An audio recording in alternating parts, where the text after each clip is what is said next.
Welcome, my name is Martijn. Welcome to this lunch lecture workshop thing about how to freelance. Are there any non-Dutch speaking people? Okay, well, two? Yeah, okay, I will do it in English then, no problem. I will make the whole presentation in English. Some words, however, are more understandable in Dutch, so sometimes we'll also use Dutch words in the presentation. And also, of course, if you want to freelance and want to register a company here, you also need to be Dutch to do that. Or have a Dutch address at least. So before I dive in, I wanted to explain why I asked to do this workshop. I've studied here industrial design, both my bachelor and my master.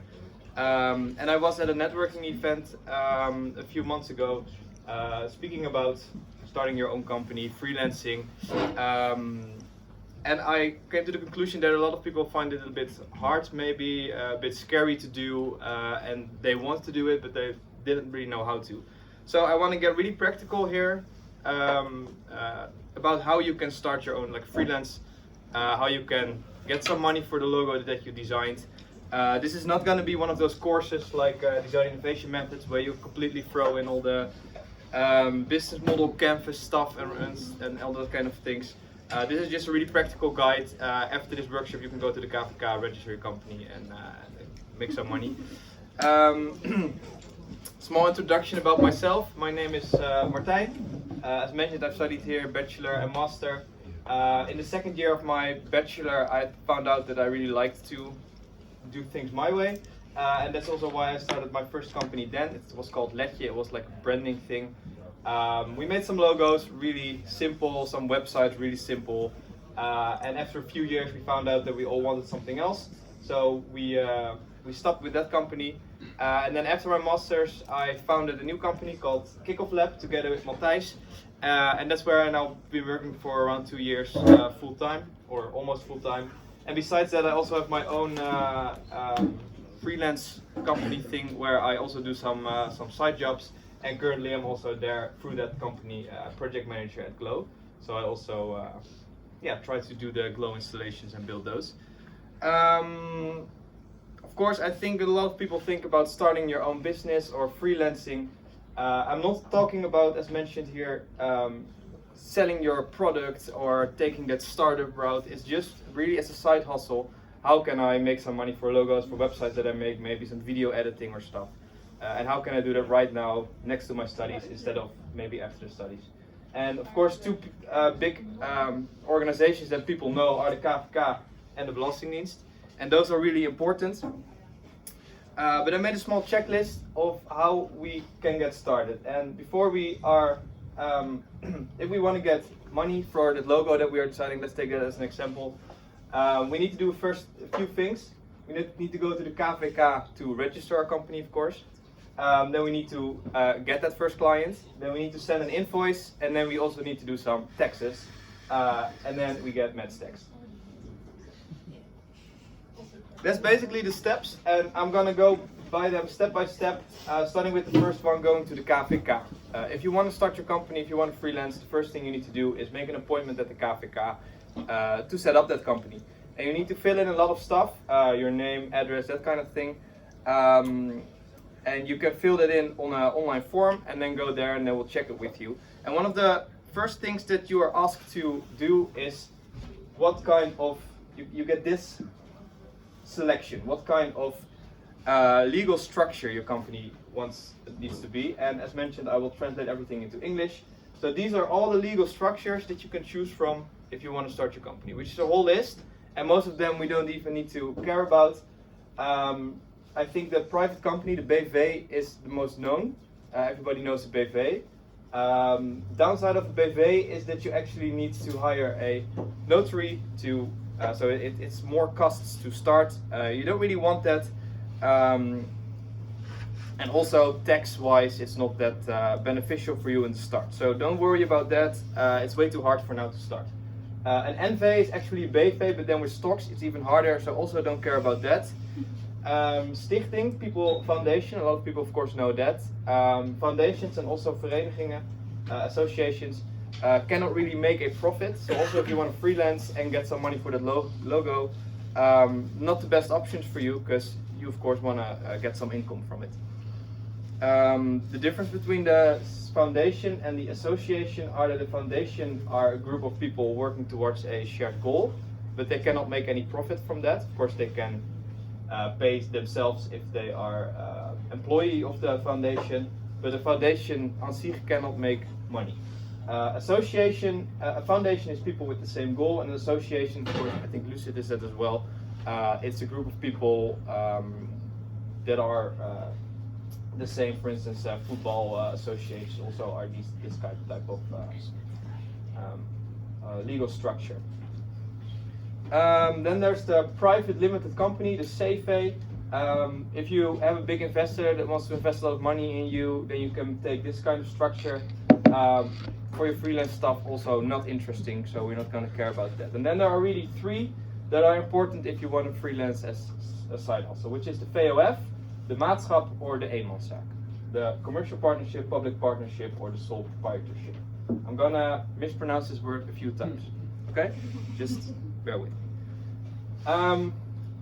And basically there's two ways to look at this. If you just want to freelance on your own, then eenmanszaak is the way to go.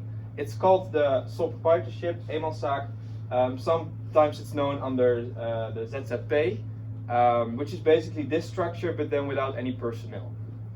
If you choose this structure, you can hire personnel, but then you're not ZZP anymore. But ZZP is just a term that we thought of, and it's not actually a legal structure.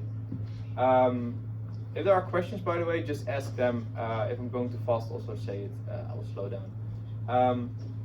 So basically, if you want to do this on your own, freelance on your own, choose the eenmanszaak. That's the way to go. Also, as I mentioned, my own through the project management at Glow, I also have this legal structure, which is also an eenmanszaak. So I have this as well.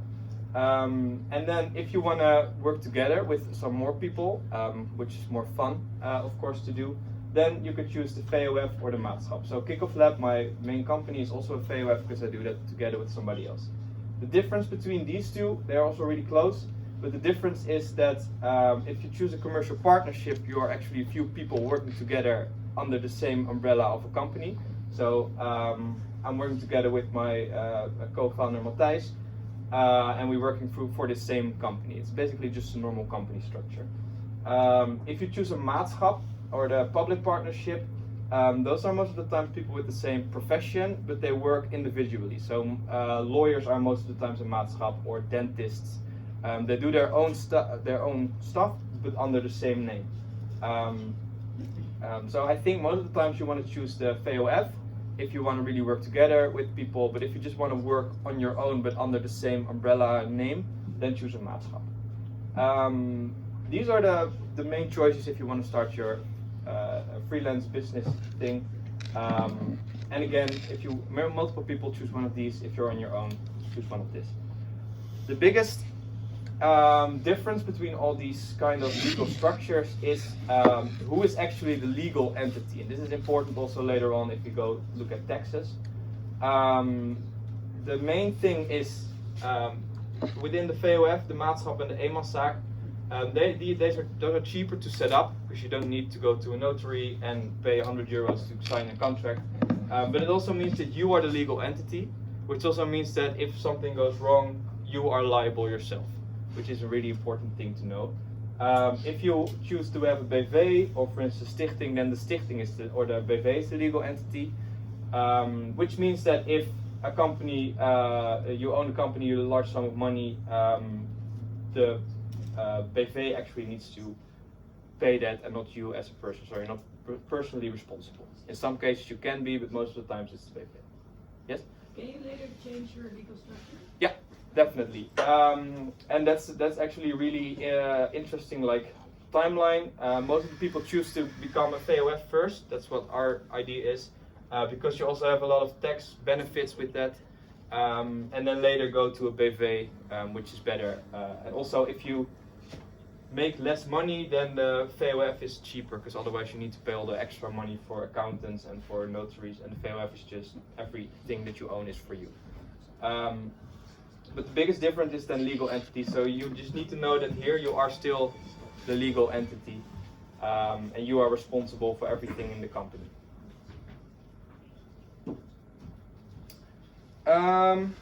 after you thought of your legal entity, of course, one of the first things you also need to think of is a cool name.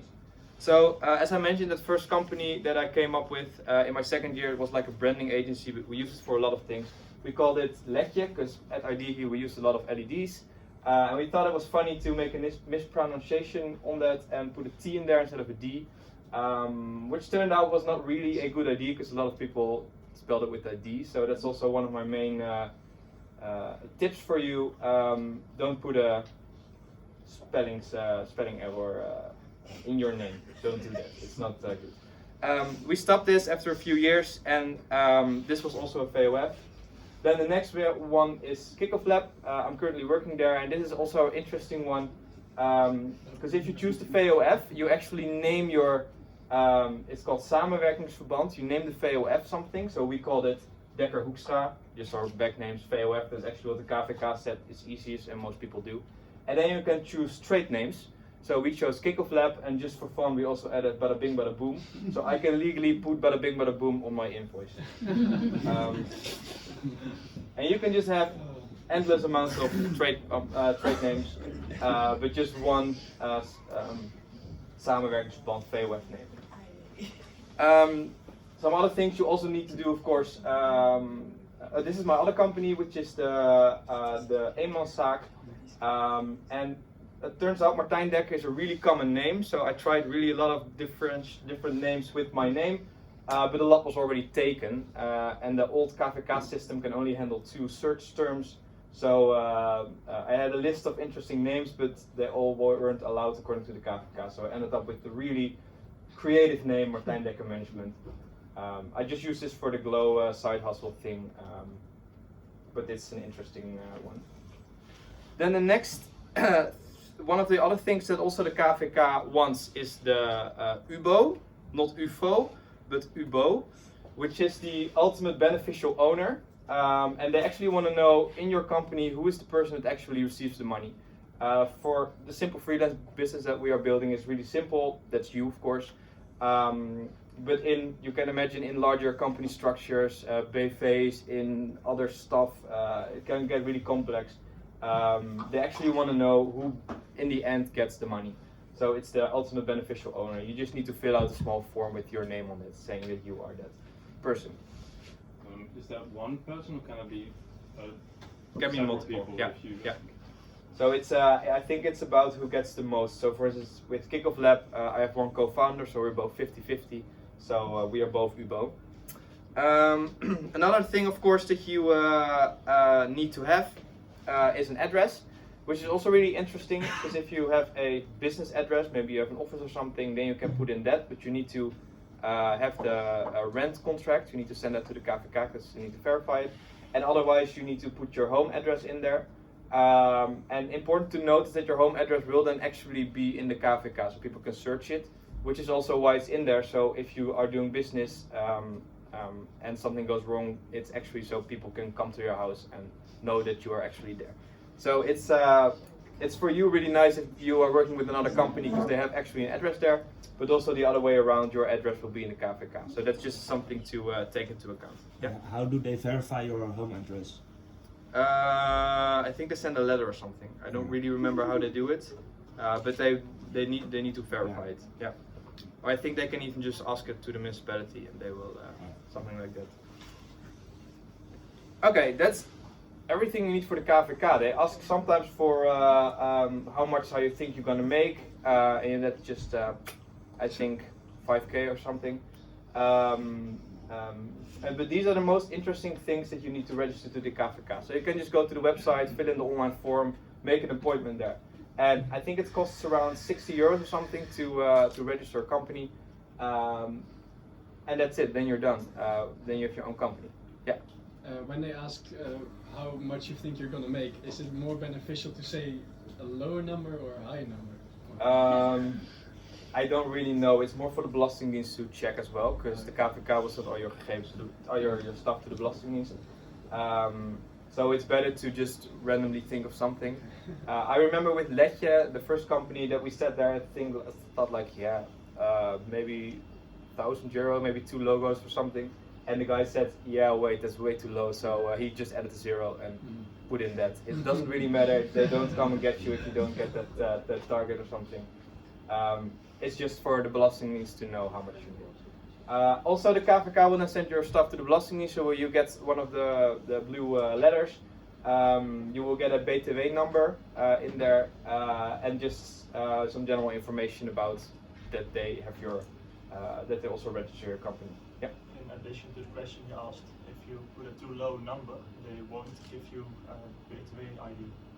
They'll only give you a tax ID if you have sufficient income to pay tax. Yeah, there's also some rules in the deed about that. So higher is better, I think. If you want to try out freelancing, say for like a few months, isn't it better to just get a BTW number instead of going to the KVK? Because you get a BTW number so you can work and like do your taxes and be a good citizen and all. But yeah, maybe you don't want to go to the KVK of the hassle and stuff. Yeah, I know there is some way of indeed just getting like being able to send personal invoices. I have that. Yeah. Just try it out and then maybe, I don't know, get a company. Yeah, I didn't really try it out, so, and I also can't say anything about it. I'm not an expert or anything. I just know you pay 60 euros and you have it. I know people that just have their freelance company for 2 years and they maybe did 1 or 2 jobs.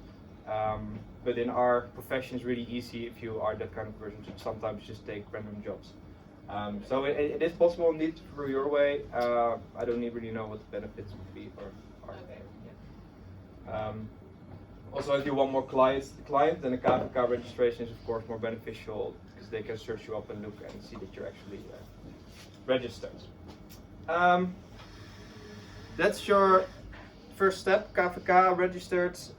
With everything done, then it's time to get your first client. But wait, legal warning, because you need to, of course, try to minimize the risk for yourself. And there are 3 important things here that you need to think about. It's the algemene voorwaarden, the terms and conditions, aansprakelijkheidsverzekering, liability insurance, and then there's the beroepsaansprakelijkheidsverzekering. And I wanted to make a joke here that it's a really nice word for Scrabble, but I don't think it fits on the board. So, which is for the English, the job liability insurance.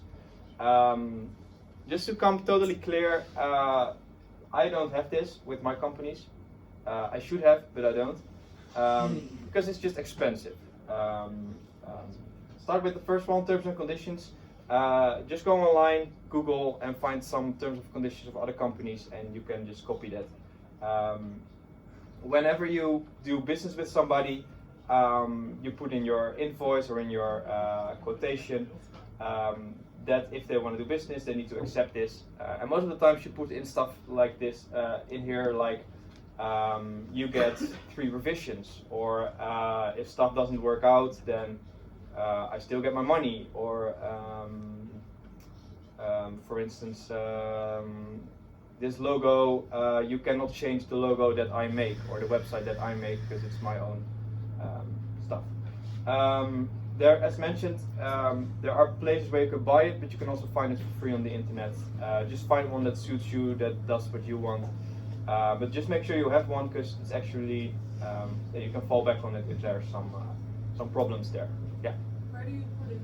For example, on your website and then link to it? A lot of people put it on their website and link to it. You can also send it if you send a quotation or an invoice to the client, because most of the times it says there that if they want to do business and accept the invoice or accept the quotation, that they also automatically accept the terms and conditions. But most companies put it on their website indeed as well. Then the aansprakelijkheidsverzekering, liability insurance. This one is mostly for if you go to a client, have a meeting there, and you spill coffee over their newly bought rug, for instance. It's the same, of course, as a personal liability insurance, but then for your company. There's this grayish area where, since you are, I am, for instance, a VOF, so I'm personally, I can sometimes use my personal liability insurance. That's why I don't really have a business liability insurance. But just as a disclaimer, you should have one. I don't. You should. But it's also expensive. And then the beroepsaansprakelijkheidsverzekering. So the normal liability insurance is for if you break stuff, rugs, that kind of thing. The jobs. Liability insurance is about if there is something wrong with the job that you did. So if you, for instance, do a redesign of a website and then the client gets way less visitors, or you deliver a web shop to a client but then it breaks and they cannot get money in for some time, then they can actually you can actually also insure yourself for those kind of things, and those don't fall under the normal liability insurance. You need a specific one for designers, and then if you want this, you also need to be member of the BZO, the BNO, sorry, which is like the organization, Belangenorganisatie called in Dutch. That can help you with that, but you need to be a member of that, and it's also pretty expensive. But it's better, it's of course, yeah, if you want it or not. Yeah. Just curious, do you have an indication of how much it costs? What is really expensive? That's also the interesting thing. There's a lot of different monthly fees, but also the stuff that you insure yourself for is really different. So it's not really one thing. You can get one for 50, but then you're not so insured. And you can get them for 200 per month, and then you're insured for everything. So if you wanted this really, yeah, you should just do your research in that. But if you're just making simple logos for some small clients, without maybe going to their offices, just online, then And I've been doing fine for 3 years. But you're not legally required to have one.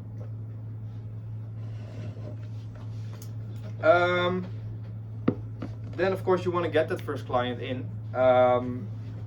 Most people say just word of mouth. People get to know me that I'm open. Well, word of mouth is of course not marketing. So maybe try to do something in that. But this is not a workshop about marketing. I think you all know. Some general tips. Just having a small website can be as simple as just your name and some email, but that can already really help in finding some clients. Maybe through LinkedIn, you have a lot of people there. If you just put some messages on there like I'm doing this, people will find you. Events, network events, you can also pick up jobs there. And in general, my personal experience with it is just to be open with it. There's a lot of different jobs out there. Maybe not in the direction that you want to go, but sometimes yeah, taking a detour to get somewhere is also fine. So just being open to it and having it actually being able to send invoices can already really go a long way. Some small remarks about the pricing strategy. How are you going to actually get somebody to pay, and how do you do that? So one of the really interesting methods of doing it is just the hourly rate, or just the uurtje factuurtje. I work for 4 hours and I get money for those 4 hours that I worked. That's an interesting one. You can do that. I personally don't really do it, but that's at the end you say I've worked for 4 hours. This is my hourly fee, and this is the total amount of money that I get. This is some hourly rate that I got from internet. With how much people actually have it, so 15 to 30 euros, 14%, and then a lot of people are within the like 30 to 90 euro range, around there. Just to give you an example, the freelance work for Glow that I'm doing is here, and I get like 40 euros per hour for that. But at Kickoff Lab, we target around 90, 80 euros per hour for our work. And then here's 13%, or even more than 150 is 4%. So these are just some hourly rates that you can think of. Some basic knowledge that I want to give you with through your hourly rate. A lot of people actually are a bit afraid to ask for high prices. But don't be, because there's this saying that if you double your hourly rate, you maybe lose half of your clients, but that means that you earn the same by working half the time. So also start, just see what feels right, and it's actually really easy to just start with a higher, be a bit uncomfortable with how much you ask, and if it's too high, most of the times the client will say, yeah, it's too high, and then you can always go lower. But they won't say it's too low. Yeah. Those hourly rates that you showed, are they like for a specific No, this is for everybody. Yeah. Oh, okay. Yeah. I know that the B&O had some for specifically designers. I don't really recall them, but I think they made like a distinction between facilitary work, which starts at like 60, to strategic work, which is like 120 per hour. So those are a bit of the costs there.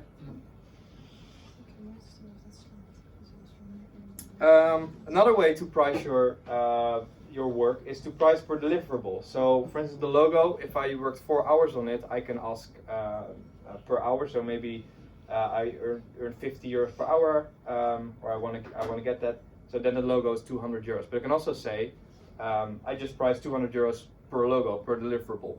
That's of course also possible. The upside of this is that a lot of clients actually want that logo, that deliverable, so it's really clear what they get in return for how much they spend. And it's also nicer because the more skilled you get, of course, the faster you will make your logos. And if you then price per hour, or the uurtje, the faster you make a logo, the less money you actually get. So that means the more skilled you are, the less money you get, which is really weird. If you just do it per deliverable, per logo, just I want one logo for 500 euros, it's really clear what you get and for how much. But of course, if you then spend a lot of time on it, then that's your own problem in this sense. I put this one in. This is what we actually use at Kickoff Lab a lot. It's just price per project. It's a bit of a stupid name, but we actually just make an estimation of how much time we will spend on it, at a small margin on top of it, and then that is the price that the client pays. If we go over it, then it's for ourselves, but also if we get under it, then it's also for ourselves. So this is like a midway in between there. We give a fixed price, but we also estimate it per project how much it is. So we don't really have one fixed price for a logo, but we think at the start how much time are we going to spend on this, and also who is the client and how much could we probably ask. Yeah. What do you do if a project turns out to be like way bigger than you had estimated? Well, if you make a nice quotation and you follow all the steps, then that thing says, for instance, you shouldn't put there, I'm gonna make a website. You should put there, I'm gonna make a website. It's this many pages. This is what what will be on the website, and you just make it really clear. And then whenever a client comes with, oh yeah, we want another page, and you can say, well, that's not within the quotation, so I'm gonna make, need some extra money for that, and then you can start negotiating again. So it's about being really clear what you deliver, and not going over that. And also, if the clients want more, then you can actually ask more money for it because it's not in the original quotation. Okay, let's keep with the example of the logo. Yeah, anything? Hey, do you work with prepayment, like having a small amount before actually starting the project? Yeah, well, we first didn't do it because we wanted to. We thought we believed our clients, but now at a certain point you just get really big jobs, for instance, and it's way easier to just get some money in front. And actually, a lot of clients don't. It doesn't matter to them if they pay in front or afterwards. So now we try to do like 70% at the start and then 30% afterwards. But it really depends on the project and the client and that kind of thing. Yeah.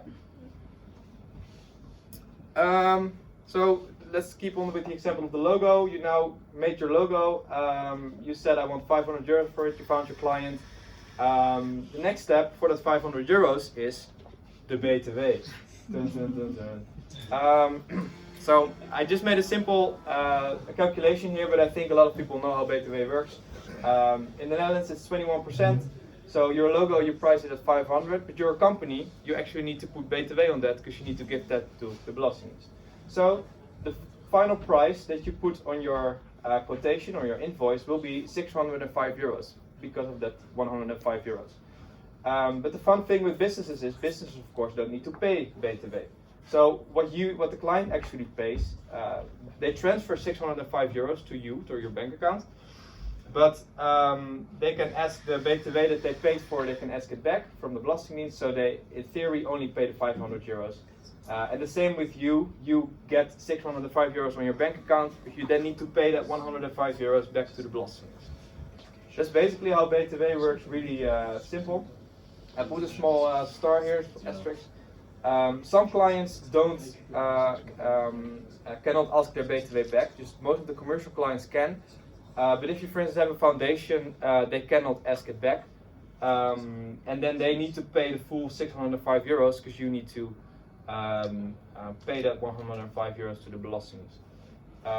And that's also why it's really important to be really clear about the BTW. So always put in, this is the price, and then put in excluding BTW or including BTW if you're talking to a client or somebody that you're doing the project for, because sometimes they don't need to pay it or they can't ask it back. So just be really clear in that for the final price. Yeah? Is it always 21%? Because if you say do business outside of the Netherlands, is it still 21%? Or? So in the Netherlands for normal services and goods it's 21. There are some interesting ones like 9% for food. I don't know if anyone wants to start a catering side hustle or something here, but for food it's 9%. There are some things that are 0% as well. And then if you go internationally, then it gets a bit weird, and there are some other rules. I don't really want to go into too deep, but most of the times they, sometimes you pay indeed other BTW levels, but then the client will, if they invoice you, you will see it on the invoice and just pay the BTW of that country. And then, but then it's also a really different process to get actually the BTW back. So as soon as you start doing business with other countries, other companies in other countries, it gets a bit more difficult. But if you just stay in the Netherlands, then this example works. Yeah. Do you not have to pay BTW as a VOF? You do. Oh, you do have to pay BTW. Yeah. Okay. There is one thing how to not pay BTW, and that's the core. Not this core that I found on LinkedIn, but it's the kleine ondernemingsregeling. Basically, if you are a small business, you can ask the Belastingdienst for an exemption on your BTW. And then you get the status of kleine ondernemersregeling, which has the benefit of that you don't need to pay, you don't need to actually send invoices, you don't need to pay BTW, but you also cannot ask it back. So you don't need to pay it, and you can also not ask it back. So for you as a company, it's actually doesn't matter if you do it or not, because in the example here, you need to add it up on top of your price, but you don't. But you can actually ask it back at the Belastingdienst, and the other company can also ask it back. With the kleine ondernemingsregeling, it's most beneficial if you're doing business with consumers, because then your price just gets 21% lower, which is nice for a consumer. If you're doing business with businesses, B2B, then it really doesn't matter. It's just less administrative work. But most businesses actually are looking a bit weird if you have if they don't need to pay BTW to you. So I would just advise, if you work with consumers, then go ask the core, because you have less administration and you have less. Your price will be lower. But if you are doing B2B, then there's not really a benefit to it. Yes. Yeah, I think it's if you have the core, then you also can't buy, or you can't get BTW off of purchases for a business. Yeah, exactly. So it's really evens you out there. Yeah. How does the core work in combination of the BTW number without KVK thing that she said? Then You she can, isn't like- a company. You're not official. You're not a company. You're an entity on your own. So you do need to. You need to pay Yeah. taxes, but you can probably not be with the core. Okay.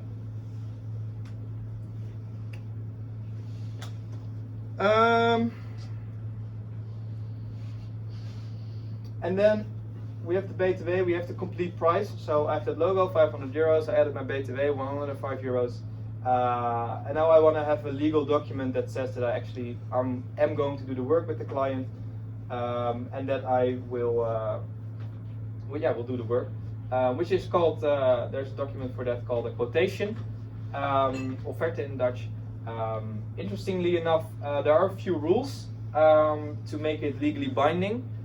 You need to have some stuff on it, for instance, your company details, the details of your client, date. It needs to have a certain number,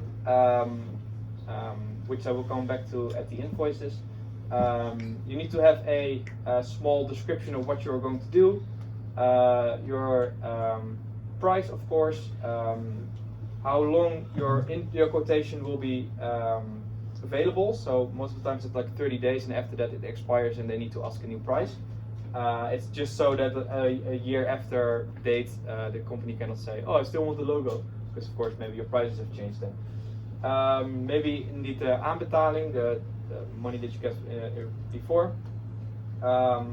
Put in your general terms. And also sometimes the company that you're doing business with wants a inkoopnummer or just a number to be on there for their own administration. Contact person, for instance. But this is basically what you want. You don't necessarily need to. It's just for yourself. You don't need to send this to the Belastingdienst or anything. It's just for yourself, so that when you do a project like this, you can get a signature and you can actually start doing the work and make sure that you get the money afterwards. For instance, with Kickoff Lab, this is how our quotations work. So if I, for instance, wanted to ask €1 million for the freelance workshop that I'm doing now, which is about the worth of it, here are our own details, the Lucid details, a number here, but I didn't actually send it, so it's still a concept. And then here it is really small and simple, but for larger projects you maybe want to add a little bit more information here. As mentioned with the website, you want to be really clear what you deliver, on. That's basically the quotation. So then you have your KVK, you have your client, you have your quotation, you have everything, and you can start working on, in our example, that logo design. And then you finish, and then you need to send an invoice. Same thing. This is legally binding, so you need to make sure that this is all on your invoice, otherwise it's not the correct document. So your BTW number, you need to put it on there. The money in and excluding BTW, your KVK number, a date of the invoice, a specific number of the invoice, which I will come back to, date, name and address, the stuff that you actually give, and how much of it.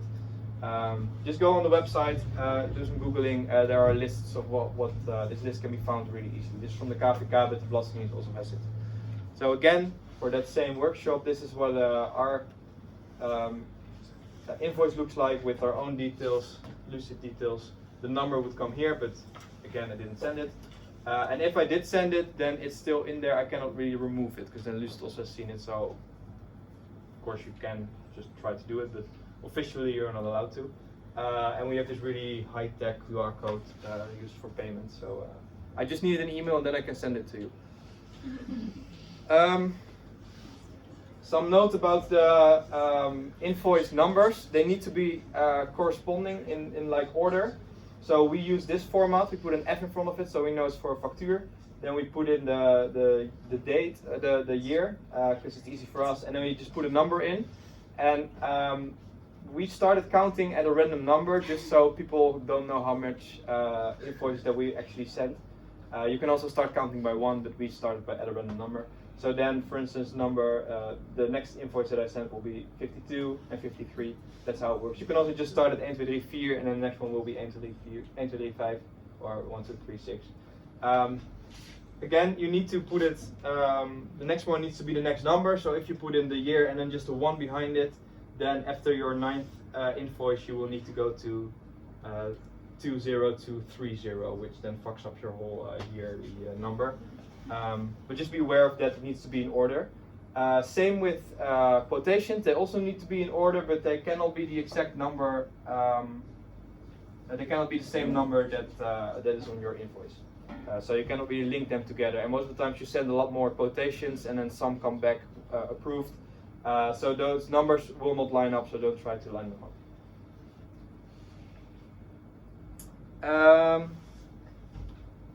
I don't know why this slide is in there. Oh yeah, that's the next thing that we done.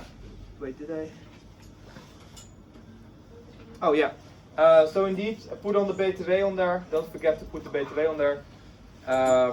And then also put in a date for when they need to pay the invoice. Normally the payment period is 30 days. If you want to be fast, you can also do like 14 days. That's also, a lot of companies do that.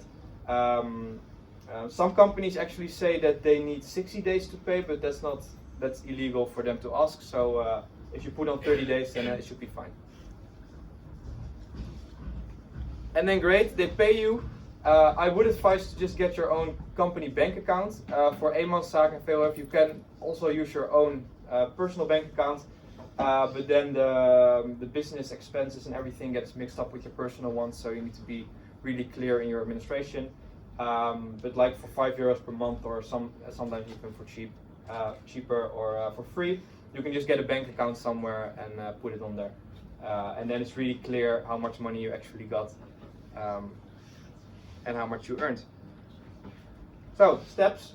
We did go to the KVK, everything, sent our invoice, did our work. We now got our money. Last thing to talk about is then the taxes. This is where it gets a bit spooky. So, a little bit about the thought process here. If your taxes are really simple, then try it yourself. It's not that hard. If they get complex, just hire somebody. We at Kickoff Lab tried to do it ourselves for a long time. But at a certain point it just became too hard to do, and we hired somebody. I think it cost like €500, but then the guy saved us like 2K, 3K in taxes, so that's really easy.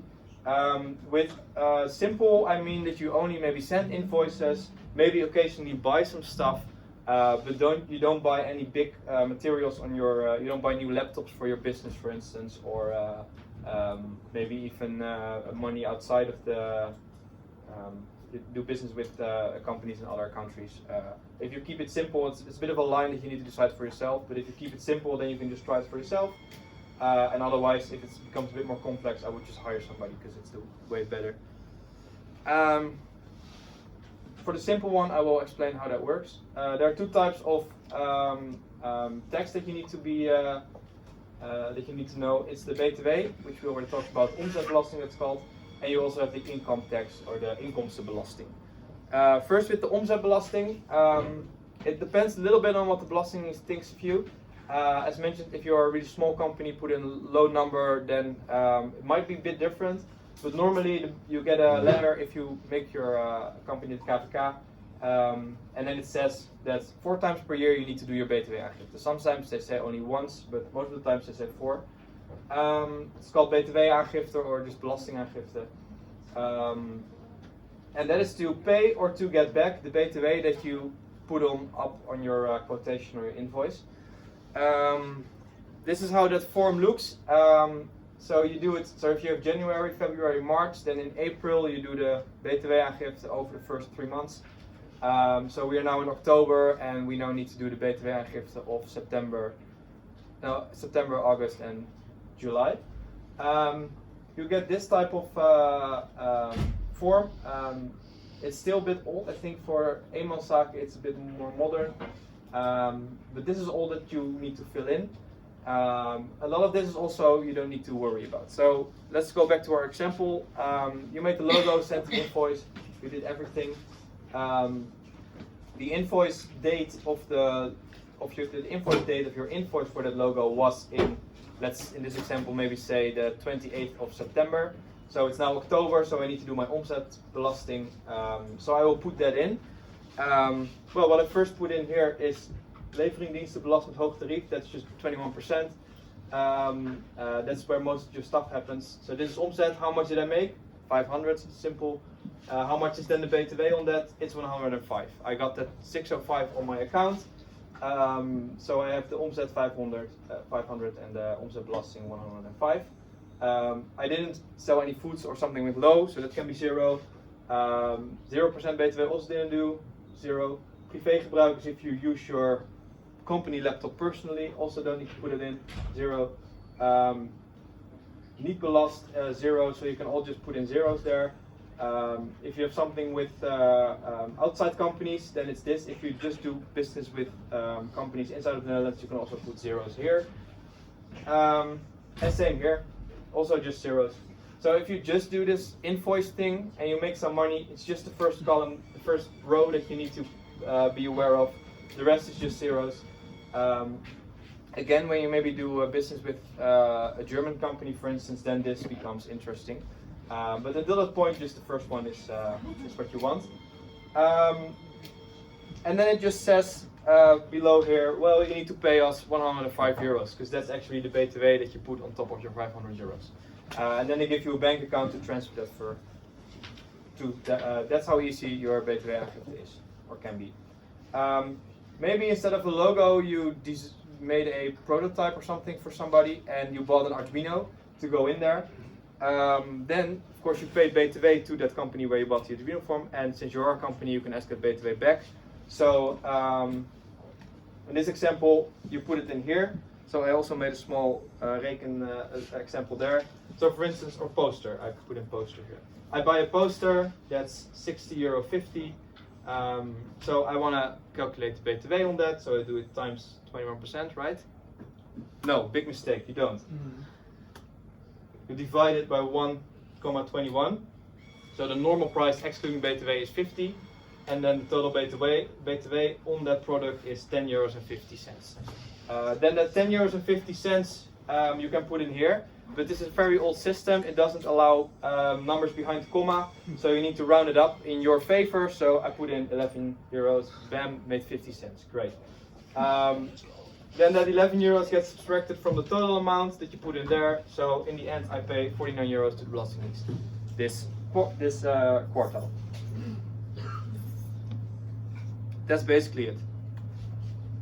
Always do your BTW aangifte. Also, if you didn't make any money, go in there and it says, do you have anything to declare? And you say no, but always do it, because otherwise you get a big fine. Yeah? Yes, right. I was just wondering, do you have to declare what you spent that money on? Because you declare sort of 11. So you need to save all your receipts, save all your invoices, and I will. Yeah.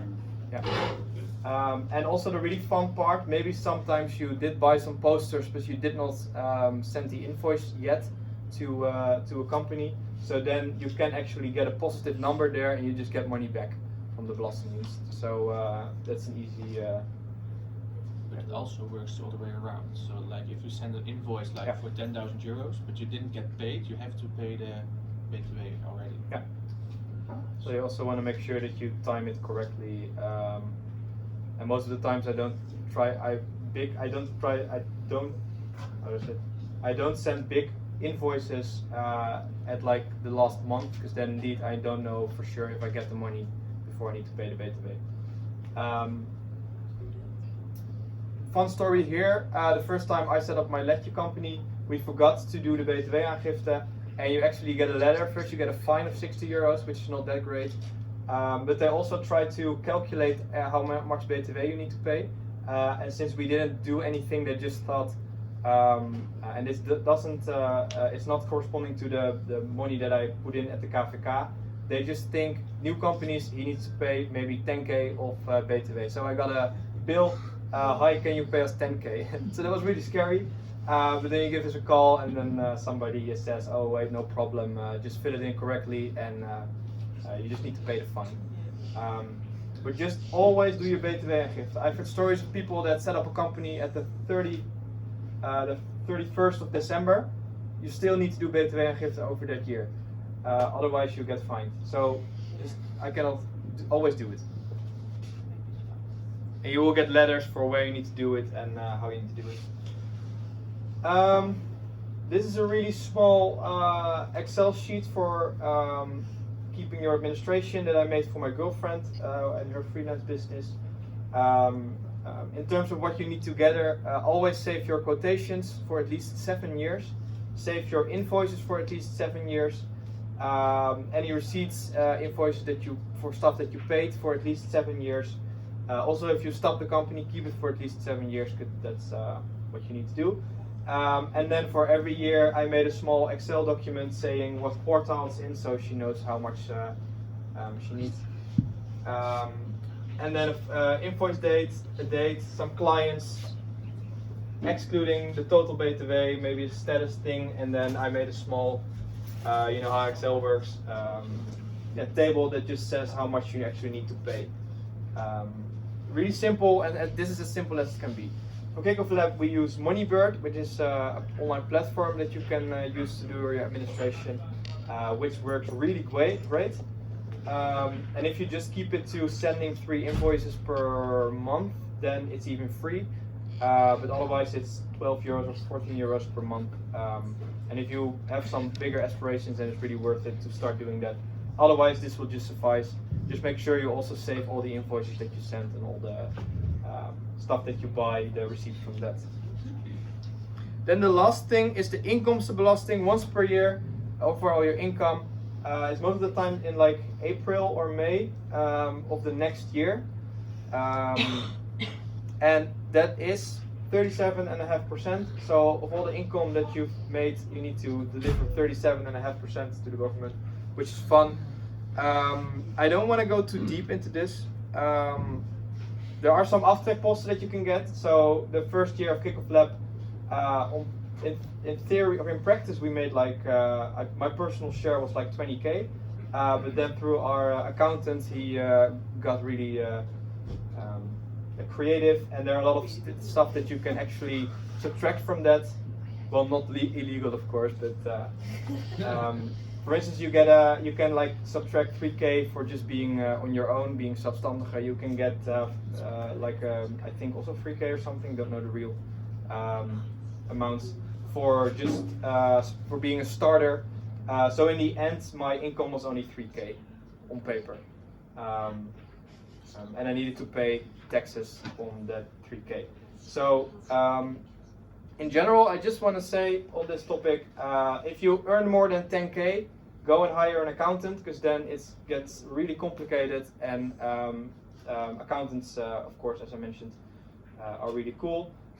If you earn less than 10k, then you might not even be an entrepreneur for the income tax. There's a small check here. It mainly is, do you have any risk in your business? Well, if you're still a student, do this as a side hustle, there's not really any risk. And also, it's do you actively search for clients? Well, if you don't do like marketing or something, and just have a website, then you're also not really actively searching for clients. So then you can just fill it in on your final tax form, because everybody, of course, needs to do their income tax, also if you're just working. But then the income for your freelance business, you can fill in het inkomsten uit overig werk. And then you just pay een inkomstenafhankelijke zorgbijdrage for 6.7% this year. It might go up. But just take into account that you need to pay something, but then you don't really need to go through the hustle of paying that 37.5%. Yeah, and just as mentioned, for that accountant, if it becomes more complicated, just don't try to do it yourself. Just hire an accountant. As I mentioned, ours was, they just earn themselves back in how much they actually save you. That's something that you really hear a lot. So we went to the KVK, registered, got our first client, sent our invoice, did our taxes, and now we have our money. That's how it works. Any questions? Yeah. You have some information about verkalt loan? No, not necessarily. Okay. That's, what is it again? Yeah, so if there are some rules, like if you're working 70% for one client, then you're sort of technically under loondienst, and then there's some stuff with the belasting as well. Yeah, I don't really know that. I know that it's like a little bit of illegal, right? You cannot really do it. I basically do it for Glow, and I really like it because it means that I get a little bit more money, because otherwise they need to pay a lot of insurance costs as well. Yeah. Yeah, but I think it's like 3 clients or something, 70%. That's yeah. If you work for one company, then it is illegal officially to do that. Like if you're starting out and you still have to find clients, and with one client, and yeah, they won't make a problem out of it. It's not that there's some bell ringing at the Belastingdienst, like he's working 70% for that one client. Of course, stuff like that happens. But it's really about also full time. If you work 40 hours for a whole year and you sign it at the beginning of the year, yeah, then. Yeah. But if you did one job, made one logo, and that's it, then of course that's 70% of your work or 100%, but they won't make a problem out of it. Yeah. I noticed that was a bit more about the structure of freelancing. but you use the example of logo design quite a lot. So say I would be interested in doing logo design as a side job. I of course don't want to spend too much time and energy on competing, so could you maybe share some insights into the landscape of logo design? Like, is there a lot of demand for it? And yeah, it's a really saturated market, of course. You can get it everywhere, but a lot of times companies just want somebody they know or they can trust. So I think if you want to, especially in this example, you will first find a lot of still the word-to-mouth marketing story. You will find a lot of clients through there, and then you start to grow. But again, you don't want to go like do Google AdWords ads, for instance, because yeah, you can get logos everywhere, even on Fiverr. It's just then more a trust thing of I know that person and I trust him. Or of course your portfolio looks really great. I know online they say a lot of times like find your niche, so go really niche into a market. But for this, I didn't want to put that in this our workshop thing. Thank you. Yeah. Any other questions? Okay. Who wants to start their freelance business after this? Cool. Cool. So I hope I showed that it's not super hard and not super scary. There are a lot of people and organizations that want to help you, so also online there are a lot of resources available. If you have any questions, just talk to me or send me a message or email me.